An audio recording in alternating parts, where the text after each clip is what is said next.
ఫియర్లెస్గా ఉండాలి అని అందరికీ సలహా ఇస్తుంటాం, కానీ ఇది ఒక చెత్త సలహా. నిజానికి ఫియర్, యాంగ్జైటీ చెడ్డవి కావు. మీకు ఒక చిన్న ఎగ్జాంపుల్ చెప్తాను. మీరు దారిలో నడుచుకుంటూ వెళ్తున్నారు, మీకు ఎదురుగుండా సడన్గా ఒక పాము వచ్చింది అనుకోండి.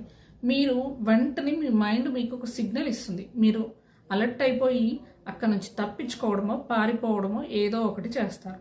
ఇది భయం. ఈ భయం మిమ్మల్ని ప్రమాదం నుండి కాపాడుతుంది. ఇంకొకటి, మీరు ఆ ప్లేస్ నుంచి బయటికి వచ్చాక కూడా మళ్ళీ పాము వస్తే, నన్ను కరిస్తే, నేను తప్పించుకోలేని సిచ్యువేషన్లో ఉంటే ఎలా అని మీ మనసులో 100 ఆలోచనలు చేస్తూ ఉంటారు.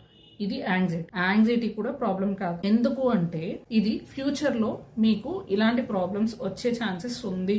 హార్మ్ఫుల్ కండిషన్స్ ఎదురైనప్పుడు ఎలా హ్యాండిల్ చేసుకోవాలి, ప్రిపేర్డ్గా ఉండండి అని మెసేజ్ ఇస్తుంది. కానీ యాంగ్జైటీ ఎప్పుడు ప్రాబ్లం అవుతుందంటే అక్కడ అది నిజమని ఎటువంటి ఎవిడెన్స్ లేకపోయినా, నిజంగా హార్మ్ఫుల్ కండిషన్స్, డేంజర్స్ లేకపోయినా కూడా ఓవర్ థింక్ చేస్తూ 24/7 అదే ఆలోచనలతో ఉంటే మనం ఎమోషనల్ గా వీక్ అయిపోతాం. అప్పుడు మన anxiety emotional problems, physical problems అన్ని క్రియేట్ చేస్తాం. But correct guidance and support తో, కరెక్ట్ టూల్స్ తో యాంగ్జైటీని కూడా చాలా బాగా హ్యాండిల్ చేసుకోవచ్చు. ఫియర్లెస్ గానే ఉండాలి అన్న రూల్ లేదు. ఎమోషనల్ గా స్ట్రాంగ్ గా ఉన్నా సరిపోతుంది.